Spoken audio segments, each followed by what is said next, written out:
నమస్కారం అండి. నా పేరు కళాం సంజయ్ కుమార్, ఎక్కడెక్కడ తెలంగాణ.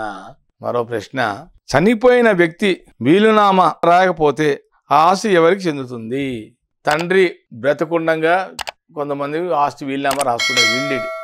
విల్లిడ్ అంటే వీలునామా. తండ్రి ఆస్తి సంపాదించిన తర్వాత ఆయన అనుకోకుండా ఒకవేళ హఠాత్తుగా ఏమన్నా హార్ట్ అటాక్ వచ్చి ఏమైనా మరణించాడు అనుకో, ఏమి ప్రాపర్టీ రాయలే.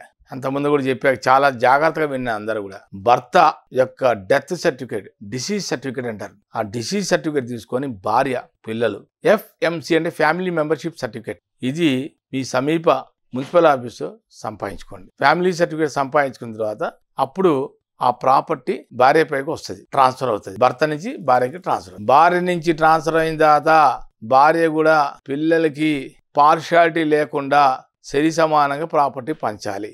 కొంతమంది నాకు వచ్చిన ఈ మధ్య ఒక కాల్ వచ్చి క్లయింట్లో, పార్షియాలిటీ కొడుకు రాసేసింది ప్రాపర్టీ, కూతురు రాయలే. సేమ్ ఇదే వీళ్ళమ్మా.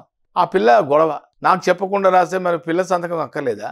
గుర్తుపెట్టుకోండి అమ్మా, వీళ్ళమ్మా భర్త ప్రాపర్టీ ట్రాన్స్ఫర్ అయింది. ఇద్దరు పిల్లలు ఉన్నప్పుడు ఒక పిల్లవాడికి రాయకూడదు. ఒకవేళ పిల్లవాడికి ఇష్టం ఉన్నప్పుడు రాస్తే పిల్ల సంతకం కూడా చాలా కంపల్సరీ, మ్యాండటరీ.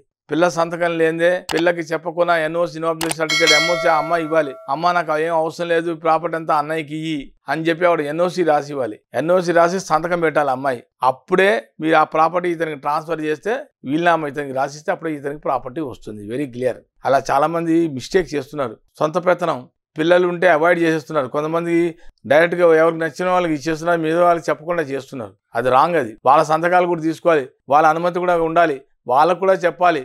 ఎందుకంటే ఇది తండ్రి ఆస్తి, ఆవిడ ఆస్తి కాదు ఇష్టం వచ్చినట్టు చేయడానికి. డివైడ్ చేసేటప్పుడు కరెక్ట్గా సమానంగా ఆస్తులు పంచండి, పార్షాలిటీ లేకుండా. కొడుకు ఎంత ఇద్దాం అనుకుంటావో కూతురికి అంతే ఇయ్యి. నీ దగ్గర కొంచెం పెట్టుకో, ముగ్గురుగా పెట్టుకోండి ప్రాపర్టీ, భార్యకి, కొడుకి, కూతురికి. మళ్ళీ భార్య చనిపోతూ మరణాంతరం ఎవరికి ఇస్తావు? నీ ప్రాపర్టీ నీ షేర్ ఉంటుంది కదా. ఎందుకంటే నీ షేర్ ఇవ్వకుండా వీళ్ళకి ఇచ్చేసరే పోతే నిన్ను సరిగ్గా చూసుకోపోతే నువ్వెలా బ్రతుకుతావు? కాబట్టి నీ షేర్ పెట్టుకుంటేనే వీళ్ళు సరిగ్గా చూసుకుంటారు. నీ షేర్ కూడా పెట్టుకో. నీ బ్రతికినంతకాలం నీకు ఉండాలి కదా కొంచెం ప్రాపర్టీ అంటూ. మరి నువ్వు ప్రాపర్టీ అంతా మొత్తం వీళ్ళకి ఇద్దరికి ఇచ్చేస్తే రేపు నేను చూసుకోపోతే నీ పరిస్థితి ఏంటి? అప్పుడు అలా ఎప్పుడు చేయకూడదు.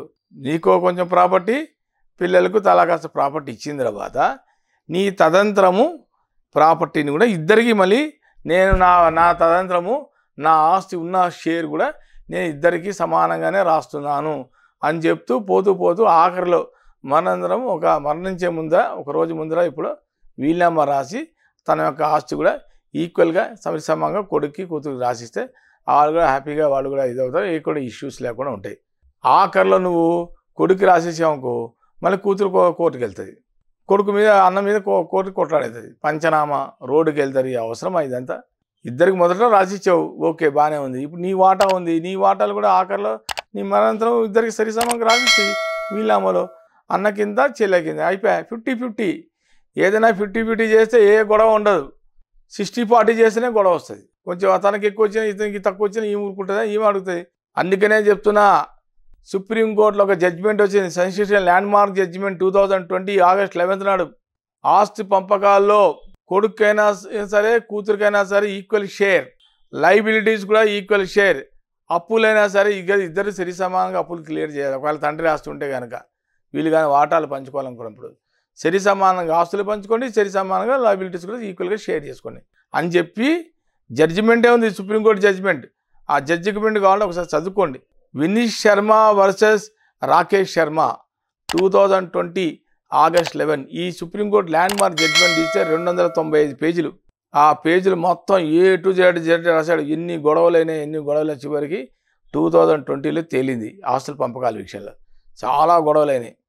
కాబట్టి ఎవరు కూడా దీని గురించి భయపడదు. ఈ జడ్జిమెంట్ చదువుకోండి, మీకు ఎటువంటి ఇబ్బంది ఉండదు. నమస్కారం.